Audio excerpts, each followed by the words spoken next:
Yes. Moldova is a country that's in a developing stage. Moldova este o țară care se află într-un stadiu de dezvoltare. To grow, you have to take advantage of your low wages and export goods to other countries. Pentru a crește, trebuie să iei din avantajul salariilor mai mici și să exporți în alte țări. You want to export to Europe, but the biggest exporter, the second biggest exporter in the world is Germany. So you put yourself into competition with Germany. Deși vreți să exportați în Europa, trebuie să țineți cont că al doilea mare exportator din lume este Germania și vă puneți în competiție cu Germania. So the geopolitics of Moldova is caught between Russia and Europe. It is trying to find its place in between. Its choices create economic problems. And from my point of view, the solutions you're looking for are your problems. Ok, deci Moldova este între Europa și Rusia și deși căutați răspunsuri la probleme, problemele și soluțiile pe care le căutați sunt echivalente. When the United States was dealing with Germany and Japan in the 1950s, când Statele Unite avea probleme cu Germania și cu Japonia în 1950, în anii 50, the United States imported the German and Japanese goods and allowed the Germans and the Japanese to lock out American products. Statele Unite importau bunurile Germaniei și ale Japoniei, dar permiteau și blocajul importurilor. Marginalizarea produselor americane pe piețele respective. If we hadn't done that, Germany and Japan would never have developed. Dacă n-am fi făcut lucrul ăsta, nici Japonia și nici Germania nu era niciodată dezvoltată. Germany can't do that, and it's designed the European Union with its partners to protect its interests. Germania nu poate face acest lucru și din cauza designului Uniunii Europene trebuie să-și protejeze interesele.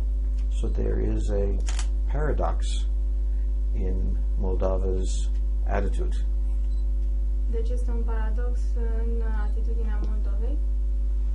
On the one hand, it thinks its solution is in Europe, Deși crede că pe de-o parte soluția este în Uniunea Europeană, but it doesn't explain how it deals with its budget deficit through this strategy. nu explică ce face cu deficitul bugetar printr-o strategie clară. Și totuși, după anii 1960, a apărut o altă viziune cu privire la dezvoltarea țărilor și națiunilor. And even so, after the 60s, there was a new vision on countries' development, nation-state Development of Nations. Teoria capitalului uman. The human capital theory. Ok? Deci dumneavoastră vedeți un loc în explicația proceselor care au loc în lume, inclusiv corelație dintre diferite țări, inclusiv la nivel regional, unde ne aflăm acum, și prin optica problemelor de capital uman sau strict prin optica geopoliticului. So, do you see that there is an explanation of the problems that we currently have through the theory, through the human capital theory as well, or do you only see it related to geopolitics, to geography and politics? In the end, you have to sell to someone. Yes. You can sell to yourself, you can sell to foreign countries. La sfârșitul zilei, voi trebuie să vindeți cuiva. Poți să-ți vinzi ție însuși sau poți să-ți vinzi lucrurile în exterior. Human capital creates wealth, Capitalul uman creează bogăție, but it has to be exchanged. dar trebuie să existe schimb. If you consume it yourself, you don't build other kinds of capital. Dacă îl consumi, nu poți să clădești alte tipuri de capital. And if you're aligned with countries that don't want your products, you can't monetize your human capital. Și dacă te asociezi cu țări care nu își doresc produsele tale, atunci nu poți să scoți profit, nu poți să scoți venituri din produsele acestea. Well, I met the former foreign minister today and met some of the staff in the foreign ministry and some NGOs that wanted to meet with me. But what I find is that when I meet with foreign ministers, and you have a very good one, and I'm very impressed, he is speaking for his country. He's being very careful, as he should be. Yeah, sure. What ordinary people say is less carefully guarded, and I can learn sometimes much more. So, coming to a country and simply meeting political leaders is for me not enough. Astăzi s-a întâlnit cu fostul ministru de externe, cu oameni din minister, cu stafful ministerului. S-a întâlnit cu câțiva reprezentanți ai ONG-urilor din Moldova care au dorit să-l vadă și a observat un lucru normal, că deși aveți un fost ministru de externe foarte bun ca pregătire, el tot timpul vorbește despre țara lui, în interesul țării lui și păstrează acea siguranță normală, diplomatică. Atunci când vorbești cu oficiali, acest lucru este normal. Atunci când vorbești cu oamenii simpli, poți să afli lucruri mult mai detaliate, mult mai interesante. Ați avut întâlniri cu cineva din formațiunile politice sau care reprezintă formațiunile politice actualmente în opoziție în Republica Moldova?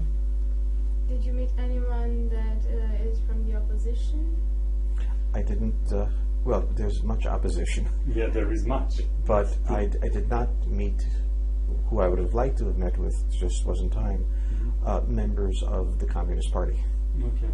That would have been very interesting to understand them. So you didn't manage to meet them? I didn't manage to meet them, but I managed to meet people from other That parties. would have been very interesting, you can guess. Deși există multă opoziție în țară și sunt mulți reprezentanți ai opoziției, nu a reușit să se întâlnească cu cine ar fi dorit să se întâlnească, cu membrii ai Partidului Comunist. Acest lucru ar fi fost foarte interesant pentru el, dar din păcate nu a fost timp. Și ultima întrebare, domnul Friedman, cel puțin din partea mea, domnul Valentin mai are, intuiesc. Ultima întrebare. În general, din ce dumneavoastră ați reușit să aflați despre Republica Moldova anterior? Și din ce ați aflat în discuțiile care le-ați avut cu persoane nemijlocii din Republica Moldova? Okay. This is his last question. From what you've known yourself before coming to the Republic of Moldova, and from what you've learned here during the discussions,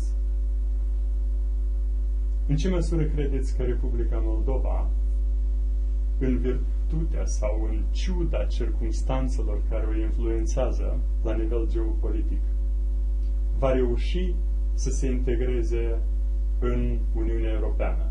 Chiar dacă nu politic, culturalmente, la nivel valoric. Credeți că este o oportunitate, credeți că este o perspectivă sau aveți reticență? considering the geopolitics of the region and the problems of the Republic of Moldova, do you believe that the Republic of Moldova has any chance to get into the EU? Do you believe that this would be an opportunity for the Republic of Moldova and at least if not getting into the EU, get to be European? integrated in terms of Integrated in values, terms of values, relationships, culture. etc., if not political, at least, in terms of values and The issue, I think, is not Moldova. The issue is the EU, which has changed radically since 2008. Problema nu este Moldova, problema este Uniunea Europeană, care s-a schimbat radical începând cu anul 2008. This new EU has as much disintegration as integration. Această nouă Uniune Europeană are atâta dezintegrare cât are și integrare. Germany was shocked by what happened in Greece, what happened in Ireland and Portugal. Germania a fost șocată de ceea ce s-a întâmplat în Grecia, în Irlanda, în Portugalia. It's reconsidering its place in the EU and the role of the EU in its economy, and so are the other European countries. Și își caută locul ei în Uniunea Europeană, între celelalte economii europene, și așa fac și celelalte țări. I've been to Moldova. It is a European country. I think one of the problems is that Moldova thinks it needs something else to make it European. A vizitat Moldova și este o țară europeană. Problema este că Moldova crede că are nevoie de ceva mai mult pentru a fi europeană. The EU was one thing between 1992 and 2008. Uniunea Europeană a fost ceva între 1992 și 2008. It's now something different, and what it will become is not clear. Acum este total altceva și ceea ce o să vină este neclar. As the EU changes, the expectations and plans of Moldova must change. But I find that in Moldova, they're still talking about the EU that existed before 2008 instead of this new entity. Așa cum se schimbă, Moldova trebuie să schimbe și ea planurile de viitor. Problema Moldovei este că ea se uită la Uniunea Europeană așa cum a fost înainte de 2008 și nu la Uniunea Europeană de după 2008. The EU is an economic organization, and Moldova must evaluate it from the standpoint of what it can do for Moldova's economy. Uniunea Europeană este o organizație economică și Moldova trebuie să evalueze lucrul ăsta din punctul de vedere al avantajelor pe care le poate aduce din punct de vedere economic. What I find in Moldova, but also in Romania and other countries, is they view the EU as something cultural, something moral, something legal. They make it something magical. Ceea ce văd în Moldova, și nu numai în Moldova, și în celelalte țări, este faptul că văd în Uniunea Europeană ceva legat de cultură, ceva legat de drepturi, ceva legat de legal, de spațiul de legalitate, și fac Uniunea Europeană să pară ceva magic. You may join the EU, you may not join the EU, but there are fundamental problems that Moldovans must solve for themselves, and membership in the EU won't solve them. And if you take a look at Romania, for example, many of the problems it had before, it has now. Sunt multe probleme pe care Moldova trebuie să le rezolve. Dacă intrați în Uniunea Europeană sau dacă nu intrați în Uniunea Europeană, problemele acelea trebuie să fie rezolvate. Dacă vă uitați la România, de exemplu, multe dintre problemele pe care le-a avut înainte să intre în Uniunea Europeană le are și acum.